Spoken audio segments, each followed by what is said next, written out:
Directional derivative is the most important part of your unit. आपको DD बहुत ढंग से करना है। ये थोड़ा सा प्रॉब्लमेटिक हो सकता है बिकॉज वेक्टर आइडेंटिटीज के कितने फॉर्मूलाज है दोस्त, 18 फॉर्मूलाज है और इसको करने के लिए बहुत समय लगता है और this is one of the difficult topics of your syllabus. अब इसमें हमें करना क्या पड़ता है, इसीलिए मैंने बोला ना कि आपको 90% मुफ्त मिलता है, 10% काम है। अब जब स्टोक्स के सम्स देखोगे ना तब आपको ये समझ में आएगा कि है 3 चीजें, लिखी 5 चीजें। तो मैं आपके सामने ही इन 2 चीजों को कट करना चाहता हूँ। एक तो फोरियर साइन ट्रांसफॉर्म यूज करके कुछ सॉल्व करने के लिए पूछते हैं। हाय हेलो नमस्ते दोस्तों, दिस इज रौनक सर और मैं आप सबका स्वागत करता हूँ आपके प्यारे प्लेटफॉर्म आलसी इंजीनियर पे। दोस्तों, जब सिविल ब्रांच की बात आती है तो जितने सारे M3 के कोर्सेस है उसमें कहा जाता है कि सिविल वालों का M3 बहुत आसान है। अब ये बताने के पीछे का एक रीजन होता है कि भाई सिविल वालों को ट्रांसफॉर्म्स नामक कोई चीज नहीं है। इसका मतलब फोरियर ट्रांसफॉर्म नहीं है, जेड ट्रांसफॉर्म नहीं है, लैपलास ट्रांसफॉर्म नहीं है। लेकिन ये 3 ट्रांसफॉर्म ना होने की वजह से क्या सच में इनका M3 इतना आसान है? तो बच्चों मैं आपको बता दूं, लास्ट जितने सारे पेपर्स लेटेस्ट मेरे पास है 2019 पैटर्न के, उनको अगर एनालिसिस करो तो बहुत सारी ऐसी शॉकिंग चीजें सामने आती है जो मैं आपको इस वीडियो में बताने वाला हूं। और तो और हर एक यूनिट की स्ट्रेटेजी भी आपको बताऊंगा क्विकली, 20-25 मिनट में चीजें खत्म हो जाएगी। आपको बस एकदम ढंग से ध्यान देना है हर एक चीज पे और आप ये जो चीजें देख रहे हो इसको पिक करके हर एक यूनिट की पढ़ाई बहुत अच्छे से शुरू कर सकते हो। चलिए शुरुआत करता हूं। सबसे पहली चीज तो भाई साहब आपको ये चीज पता होनी चाहिए कि अपना ओवरऑल पेपर कितने मार्क्स का है। 70 मार्क्स का पेपर है। इस 70 मार्क्स के पेपर में आपको 10 मार्क्स के क्या आते हैं, एमसीक्यूज आते हैं। और 60 मार्क्स के क्या रहते हैं भाई साहब, आपको थियरी रहती है। थियरी मतलब न्यूमेरिकल्स रहते हैं, वो सेग्रीगेटेड है मेरे भाई एज 15 15 15 और 15 मार्क्स के हिसाब से। रहा सवाल एमसीक्यूज का, तो let me tell you something, अगर आपको पता नहीं है तो बता देता हूं मैं कि ये जो जाता है ये 2 2 2 2 और उसके बाद 1 1, इस हिसाब से आपको एमसीक्यूज पूछे जाते हैं। अब ये जितना मैंने आपको बताया, इसके साथ साथ एक और चीज ख्याल रखना कि आपको टोटल 150 मिनट दिए जाते हैं। तो 150 मिनट पेपर के लिए दिया गया, तो इसका मतलब है 37.5 मिनट्स आपको मिलते हैं पर यूनिट टू सॉल्व व्हाट, एक यूनिट के 3 सवाल सॉल्व करने के लिए आपको कुछ इस हिसाब से स्ट्रेटेजी मिलती है। अब क्या सर हर एक क्वेश्चन जो है वो 15 में से यहाँ पे 5 मार्क्स के हिसाब से डिस्ट्रीब्यूट होता है? तो भाई साहब मैं बताता हूं, ये जो है ना 5 वाली स्ट्रेटेजी आपके 5th यूनिट तक है, लेकिन 6th यूनिट में आप देखोगे तो आपको सिर्फ 2 सवाल पूछे जाते हैं, एक 8 मार्क का और दूसरा होता है सिर्फ 7 मार्क का। तो भाई शुरुआत करते हैं। अभी इतनी एनालॉजी तो पता चल चुकी है, 15 साल से इंजीनियरिंग पढ़ा रहा हूं, हर एक चीज से वाकिफ हूं। क्या पढ़ना है, कितना पढ़ना है, कैसे पढ़ना है और क्यों पढ़ना है, सब कुछ। If you really want to learn and excel in your engineering studies, come join me at Aalsi engineer. Unit number 3 के साथ है जिसका नाम है statistics and probability. Statistics and probability दोनों टॉपिक इकट्ठा हम लोगों को एक ही यूनिट में पूछा गया है। तो भाई साहब यहाँ पे क्या चीजें करनी है, क्या नहीं चीजें करनी है, वो मैं आपको बता दूं। पहले तो स्टैटिस्टिक्स में होता क्या है, अरिथमेटिक मीन कैसे निकलता है, स्टैंडर्ड डेविएशन कैसे निकलता है, वेरिएंस हो, कोएफिशिएंट ऑफ वेरिएशन हो, ये सब कुछ आपको सबसे पहले इनिशियल लेवल में दिखाई देगा। फिर उसके बाद आपको एक टॉपिक आएगा जो कि बहुत इंपॉर्टेंट टॉपिक माना जाता है, is known to be as moments, then there is correlation और उसके बाद आता है रिग्रेशन। आप बोलोगे सर ये टॉपिक्स अगर मैं दिमाग में रखूं तो पेपर के हिसाब से बताओ, तो ये मेरे पास लास्ट 2 पेपर्स थे सिविल के जिनको मैंने मद्देनजर देखा। तो कोरिलेशन पे यहाँ पे सम्स आपको दिखाई दे रहे हैं, यहाँ पे मोमेंट और उसके साथ साथ यहाँ पे आपको कोरिलेशन और साथ में यहाँ पे रिग्रेशन के ऊपर सम्स दिखाई दे रहे हैं और यहाँ पे मोमेंट पे भी है, राइट। तो आप अगर ढंग से देखोगे तो आपको कुछ चीजें यहां पे समझ में आ जाएगी किस हिसाब से सवाल पूछे गए हैं। जितना मैं जान रहा हूं, जस्ट अ सेकेंड, जितना मैं जान रहा हूं जून 23 के पेपर में थोड़ा ऊपर नीचे हुआ है शायद से,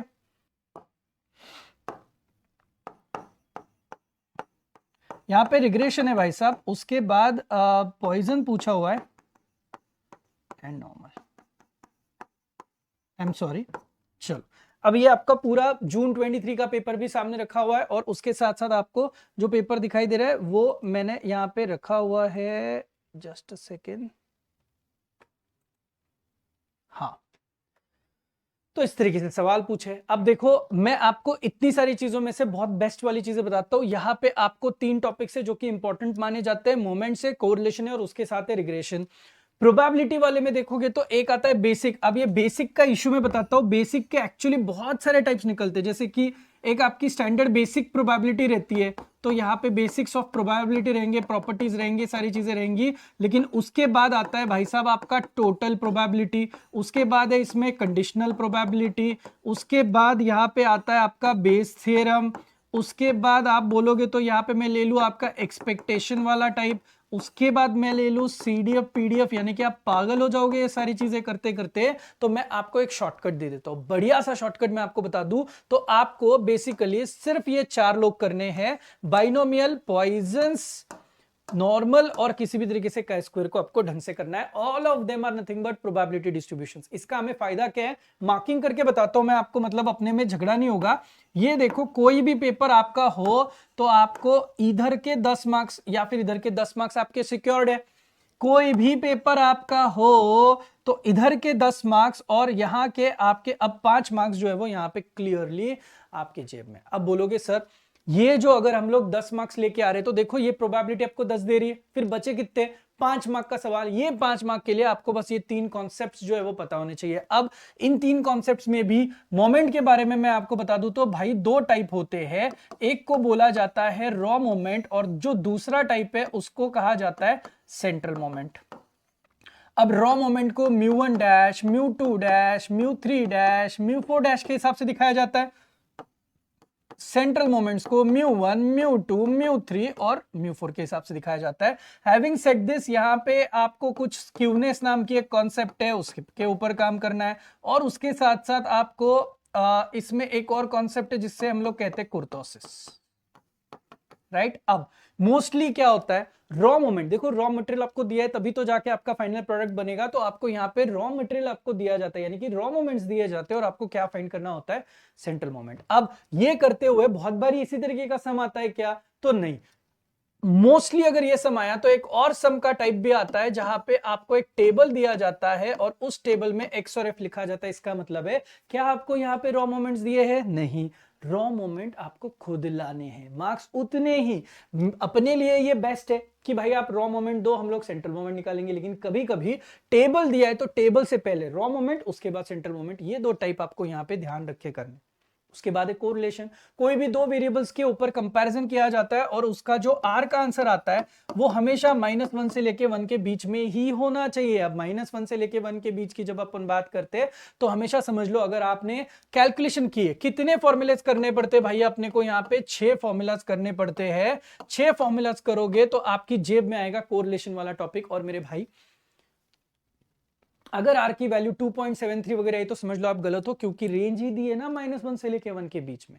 विद दिस रिग्रेशन, रिग्रेशन के लिए रिग्रेशन लाइंस होती है जो कि 2 तरीके की होती है, एक रिग्रेशन लाइन ऑफ y होती है और दूसरी होती है रिग्रेशन लाइन ऑफ x। इसमें भी आपको ऑलमोस्ट 80% जो है वो यूज करना पड़ता है correlation, because regression is nothing but pictorial representation of correlation on lines x axis और वाई एक्सिस पे। विद दिस यहां पे एक और फॉर्मूला आपको बहुत अच्छे से याद रखना है, ये वही कोरिलेशन है आर वाला जिसको अपन लिख सकते हैं bxy into byx। What does that mean, that clearly means that ये दोनों है रिग्रेशन कोएफिशिएंट्स, इनको मल्टीप्लाई करो, इनका अंडर रूट लो और तो जो भी आंसर आएगा उसे आप नाम दो, इज नथिंग बट आपका ये होगा कोरिलेशन का फॉर्मूला। तो भाई साहब रिग्रेशन, कोरिलेशन, मोमेंट अच्छे से कर लो, बाइनोमियल, पॉइजंस, नॉर्मल का स्क्वायर अच्छे से कर लो। अगर आप मुझे पूछो तो मैं इसके लिए 3 घंटे आपको दे सकता हूं, जस्ट अ सेकेंड।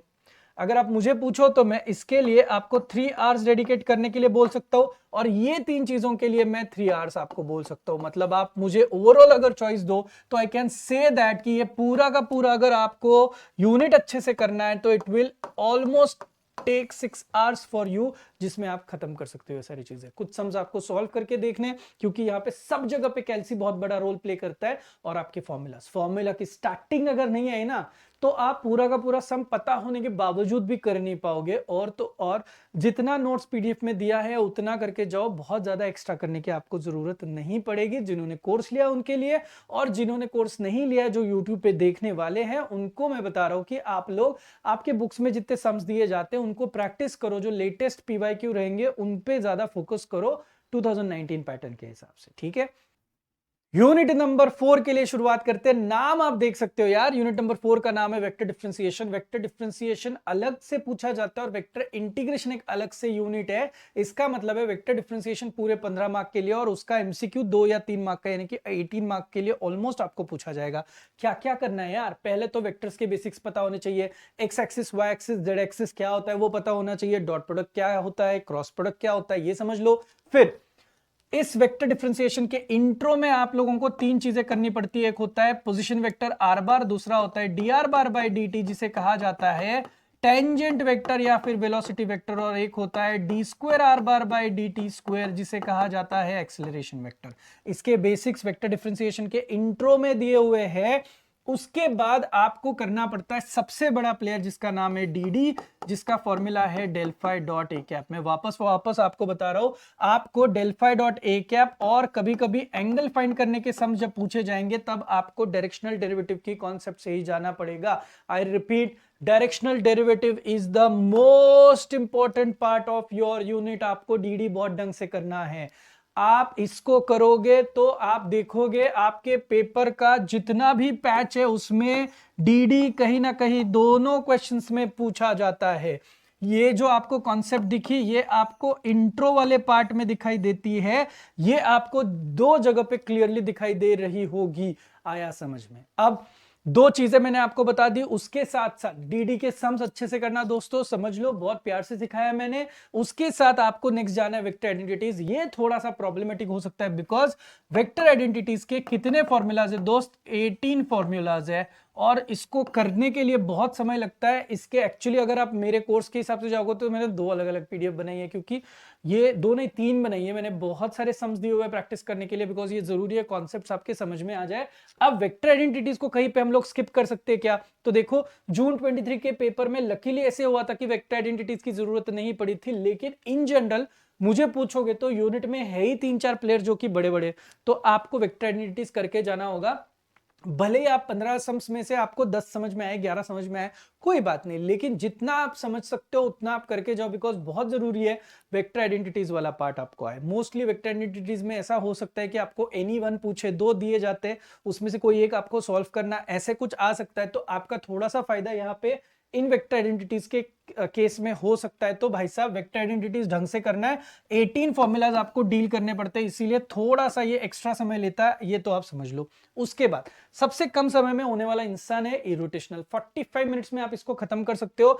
ये जो इरोटेशनल है यहाँ पे आपको एक फॉर्मूला यूज करना पड़ता है, यानी कि यार ये तो बढ़िया सा जो भी वेक्टर दिया जाता है उसका डेल क्रॉस ले लो, कर्ल फाइंड आउट करो, जो कि हमेशा आपका क्या आएगा, 0 आएगा। और तो और आपको इसके साथ एक फाई नामक इंसान फाइंड करना पड़ता है, जो कि f1 dx plus f2 dy plus f3 dz के हिसाब से आपको दिखाई देता है। फिर यहाँ पे फ्री फ्रॉम x होता है शायद, और यहाँ पे free from x and y होता है।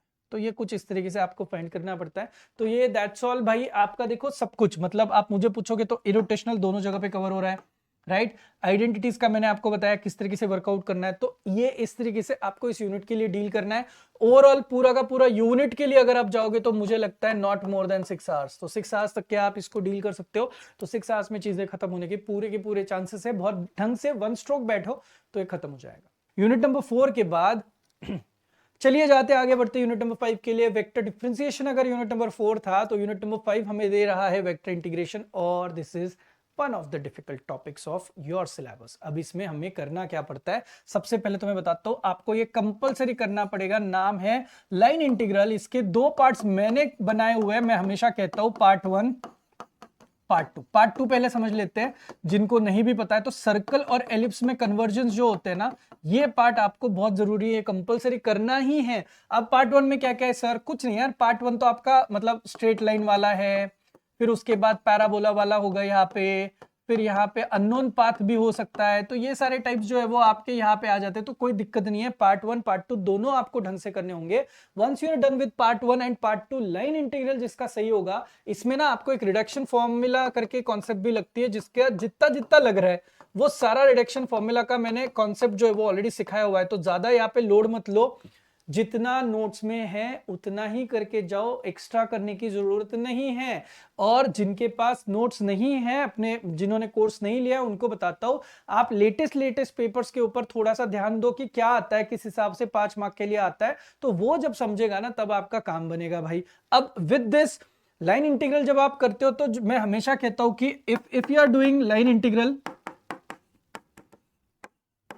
लाइन इंटीग्रल अच्छे से करो। यानी कि कौन है भाई जी, उसे कहा जाता है वर्क डन। लाइन इंटीग्रल का ही नाम क्या है, वर्क डन, और उसे ही कहा जाता है there is a formula evaluate f bar dot d r bar. ये अगर आप ढंग से करोगे तो आपका जो ग्रीन्स थ्योरम है, उस ग्रीन्स थ्योरम का ऑलमोस्ट 50% काम जो है वो तय है। यानी कि आपको 50% चीजें मुफ्त में मिलना शुरू हो जाएगा। और तो और स्टोक्स थ्योरम में भी आपको ऑलमोस्ट 80 से 90 पकड़ लो आप, 90% चीजें जो है वो आपको यहाँ पे मुफ्त मिलेगी। मैं यहाँ पे लिख दूं मुफ्त, ये देखो मुफ्त। तो इतना भाई सटीक तरीके से आप जाओगे तो आपको समझ में आएगा कैसे वर्क होता है। तो देखो, line integral, work done, evaluate f bar dot d r बार, इंटीग्रेशन वाले जो सम्स रहते हैं वो आपको कंपलसरी करने हैं। अब जब आप ग्रीन थ्योरम में आओगे तो जैसे मैंने बोला था 50% काम होता है आपका, क्योंकि सर्कुलर एलिप्स की कॉन्सेप्ट हम लोगों को लगती है। आप अगर पेपर के हिसाब से जाओगे तो देखो भाई, हर जगह पे आपको लाइन इंटीग्रल के ऊपर सवाल है। और लाइन इंटीग्रल के साथ साथ मैं हमेशा कहता हूं Green's theorem, Stokes theorem, Green's theorem, और यहां पे कहीं एक जगह पे नहीं, स्टोक्स तो पूछा नहीं है, तो यहां पे स्टोक्स है, देख लो। तो अब इस हिसाब से तो आपको लाइन कोअरिंग आता है ग्रीन्स, तो पकड़ के चलो लाइन कोअरिंग आता है ग्रीन्स, तो ठीक है, चलो लाइन इंटीग्रल तो बहुत ढंग से कर रहे हैं, ग्रीन्स किया नहीं किया चलो बाजू में रखते हैं। उसके बाद आता है स्टोक्स थ्योरम। में वापस बता रहा हूं, आपके बहुत सारे सम्स। स्टोक्स क्या होता है, Stokes theorem is single integration is equal to closed loop में आपका डबल इंटीग्रेशन होता है। तो ये जो सिंगल इंटीग्रेशन होता है उसी को तो कहते हैं हम लोग लाइन इंटीग्रल। तो वही आपको करना है भाई। इसीलिए मैं हमेशा कहता हूं उसकी एक साइड आपकी तगड़ी हो जाती है, रेडी हो जाती है। ऐसा नहीं है कि सिर्फ सिंगल इंटीग्रेशन सॉल्व करना पड़ता है, बहुत सारी जगह पे डबल इंटीग्रेशन से अपने को सम सॉल्व करने पड़ते हैं। बट इसीलिए मैंने बोला ना कि आपको 90% मुफ्त मिलता है, 10% काम है। अब जब स्टोक्स के सम्स देखोगे ना, तब आपको ये समझ में आएगा कि हमें यहाँ पे del cross F bar dot DS bar वाला कॉन्सेप्ट वर्कआउट करना पड़ता है। ये देखो, ये स्टोक्स थ्योरम है आपका, तो ये चीज भी आपको वर्कआउट करनी पड़ती है, इतना आसान भी नहीं है, राइट। अब देखो, line integral Stokes, line integral Green's, और यहाँ पे कुछ आया हुआ है। अब मुझे पर्सनली पूछोगे, जो पेपर पैटर्न के हिसाब से आप इतना करोगे तो आपको 10 मार्क्स के हिसाब से आ जाएगा। ये बहुत ही अजीब सा सम आया था पेपर में, एप्लीकेशन वाला, जो कि आपने नहीं किया तो भी चलेगा। Do not take this seriously, because every time ये नहीं आता है, बहुत रेयरली। पेपर बहुत ही टफ आया था जब जून 23 का पेपर निकला था। आप भी खुद देखोगे तो आप थोड़ा सा शॉक हो जाओगे। इसलिए मैंने बोला था कुछ शॉकिंग चीजें। सिविल बोलते हैं कि M3 इजी है, लेकिन इतना आसान भी नहीं है, क्योंकि पेपर बहुत डिफिकल्ट सेट किया था जून 23 का, राइट। कोई नहीं, चलो होता है कभी कभी। अब आती है बात गॉस डाइवर्जेंस थ्योरम के ऊपर। अब ये गॉस डाइवर्जेंस थ्योरम करता क्या है, double integration is equal to क्या दिखाता है, ट्रिपल इंटीग्रेशन। इसमें 3 तरीके के सम्स आते हैं। एक जो होता है वो होता है आपका इवैल्यूएट, दूसरा जो होता है वो होता है शो दैट, और तीसरा जो होता है वेरीफाई। तो उसमें से वेरीफाई कभी ना करो जी, वैसे भी वेरीफाई करोगे तो दोनों साइड्स करनी पड़ती है 5 मार्क के लिए, अपने पास उतना समय ही नहीं है। तो अपना जो सबसे बढ़िया पार्ट है शो दैट वाला, इस शो दैट के लिए आपको लगती है वही प्रीवियस यूनिट की आपकी 18 वेक्टर आइडेंटिटीज, वो करोगे तो आपको ये शो दैट के सारे सम्स क्रैक होना शुरू हो जाएगा। अब बचता है इवैल्यूएट। इवैल्यूएट में अगर आप मुझे पूछो तो 2 टाइप के सम्स करना, उसमें से एक बहुत इंपॉर्टेंट है जो कि स्फीयर का सम है, स्फीयर का टाइप है, जो कि एग्जाम में बहुत बार आता है। तो देखो, जितना मैं एक्सट्रैक्ट कर सकता हूं, अंदर जाके चीजें बता सकता हूं, उतना मैंने बताने की कोशिश करी। पर्सनली स्पीकिंग, गॉस डाइवर्जेंस थोड़ा सा डिफिकल्ट जा सकता है आपको, तो भाई साहब आप उतना टॉलरेंस रखो कि अगर इस तरीके का पैटर्न आए तो डाइवर्जेंस के मार्क्स चले जाएंगे, या फिर इस तरीके का पैटर्न आया तो डाइवर्जेंस का कम ज्यादा भी हुआ तो उसके बस मार्क्स जाने दो, बचे हुए मार्क्स मत वेस्ट करना। I am telling you this unit is bit difficult one, ये थोड़ा सा डिफिकल्ट वाला यूनिट है, तो थोड़ा ध्यान से थोड़ा और समय देना पड़ेगा। मुझे पर्सनली लगता है this takes around 7 hours minimum. तो यूनिट नंबर 5 को 7, 4 को 6, 7 और 6 13, और ये हो गया 6, 19 घंटे अब तक तो अपने काम पे आ चुके भाई, काम करना पड़ेगा तब जाके अपने को मार्क्स मिलने वाले। Unit number 6 again one of the most important unit, ये मैकेनिकल और सिविल, सिर्फ दो ब्रांचेस को इस यूनिट को देखोगे तो आपको basically application of partial differential equation में है टोटली 3 केसेस, एक वाइब्रेशन ऑफ स्ट्रिंग, दूसरा 1 डायमेंशनल हीट फ्लो, तीसरा 2 डायमेंशनल हीट फ्लो। तीन ही चीज है। अब बोलोगे सर है 3 चीजें, लिखी 5 चीजें, तो मैं आपके सामने ही इन 2 चीजों को कट करना चाहता हूं। एक तो फोरियर साइन ट्रांसफॉर्म यूज करके कुछ सॉल्व करने के लिए पूछते, या फिर लाप्लास यूज करके सॉल्व करने के लिए पूछते। अब मैं बताता हूं, मैंने इनिशियली बोला था कि आप लोगों को सिविल के सिलेबस में ट्रांसफॉर्म्स नहीं है। अगर ट्रांसफॉर्म्स नहीं है तो फोरियर और लाप्लास पे आपको सम्स आने के चांसेस बहुत कम हो जाते हैं, और इसीलिए मैंने पेपर चेक किए थे, और पेपर चेक करने के बाद I found that correct, because आपको फोरियर साइन ट्रांसफॉर्म और लाप्लास यूज करके कोई क्वेश्चन नहीं पूछे हैं। यहां पे एक और चीज, इस यूनिट के लिए आपको 5-5 मार्क के नहीं बल्कि 2 ही सवाल पूछे जाते, 7 8 8 7 के हिसाब से आपको सवाल पूछे जाते। अब सर ये vibration of string 1D heat flow, इसमें सबसे बड़ा कौन है? वाइब्रेशन ऑफ स्ट्रिंग पे आप अगर फोकस करोगे तो ये 2.5 पेजेस का समय, राइट, उसमें से 70% पार्ट हर एक सम का बिल्कुल सेम रहेगा। इसका मतलब है कभी आपने पेपर खोला और यूनिट 6 करने के लिए जाओगे और आपको अगर एक वर्ड दिखा स्ट्रिंग, तो आप किसी की मत सुनो, शुरू से उसकी पहले तो वेव इक्वेशन होती है, उसके बाद बाउंड्री कंडीशंस होती है। बाउंड्री कंडीशंस में से 3 ये आपकी फिक्स ही होती है, 4th वाली सिर्फ सस्पेंस रहती है जो सम के हिसाब से बदलती है। तो मैं आपको बता दूं, आपको सम के हिसाब से वहां पे 4th कंडीशन वहां से उठाओ, पहले 3 आपने रटे हुए रहते, 4 इक्वेशंस बाउंड्री कंडीशंस को उठाओ और उसके बाद पूरे के पूरे सम को सॉल्व करो। 70% बिल्कुल सेम, कोई दिमाग ही लगाने की जरूरत नहीं। मतलब इसका भी 70% सेम, इसका भी 70% सेम, क्योंकि स्ट्रिंग के ऊपर कुछ भी आए तो अपना पहला 70% वाला लॉट फिक्स रहेगा। अब होता क्या है, इसके जनरल सॉल्यूशन में 4 लोग रहते हैं, C1 C2 C3 C4। C1 C2 C3 C4 में से कोई 2 लोगों को 0 किया जाता है, और उसके बाद जो बचे हुए 2 है उसको मल्टीप्लाई करके C5 बनाया जाता है, और उस C5 पे प्रोसेस करके उसको Bn बनाया जाता है, और उस Bn को फोरियर सीरीज यूज करके सॉल्व किया जाता है। और जो सबसे बड़ा प्लेयर लगता है इस यूनिट में वो इंटीग्रेशन ऑफ यूवी डीएक्स, जिसे कहते हैं इंटीग्रेशंस बाय पार्ट। मैंने बहुत ढंग से सब कुछ ऑलरेडी कोर्स में पढ़ाया हुआ है, लेकिन अगर आपको दिक्कत है इस यूवीडीएक्स के लिए तो एक बारी इसकी ट्रिक जरूर देखना कि किस तरीके से u जो है वो आगे जाके सिर्फ उसके डेरिवेटिव वर्जन निकलते हैं, और v के सिर्फ इंटीग्रेशन वाले वर्जन निकलते हैं। तो आपको एक अच्छी ट्रिक पता होने की वजह से आपके मार्क्स यहाँ पे अच्छे से आ सकते हैं। अब सर ये अगर ऐसा है तो क्या इसका भी ऐसा है? हाँ, ये आपका ना ये 1.5 पेज में हो जाएगा, मतलब 1.5 पेज में हो जाएगा, और आपको इसका भी 70% काम जो है वो बिल्कुल क्या करना है, सेम करना है। सिमिलरली ये 2 पेज में खत्म होता है, और इसका अगर आप देखोगे तो इसका भी 70% चीज जो है वो बिल्कुल क्या है, सेम है। अब ये आपको करना क्या है, आप एक बार स्ट्रिंग ले लो, स्ट्रिंग का बेसिक वीडियो या फिर कॉन्सेप्ट देख लो, उसमें आपको पता चलेगा हर एक समय 70% पार्ट सेम है। वो आप 2 या 3 बार बिना देखे एक बार अच्छे से रट के लिख लो। मैं खुद बोल रहा हूं रटो। ये जो 70% पार्ट आप करोगे ना, अगर आप मुझे ये पूछो कि सर मुझे इसके बाद का 30% जहां पे मोस्टली यूवी रूल यूज किया जाता है अगर नहीं आया तो क्या करूं, मैं बता दूं, सम पूछा जाता है 7 या 8 मार्क्स के लिए। अगर आप 70% काम करके आ रहे हो तो आपको उन्होंने मिनिमम 4 मार्क्स तो देने ही है, तो भाई 4 या 5 मार्क्स तो जेब में आएंगे ना आपके।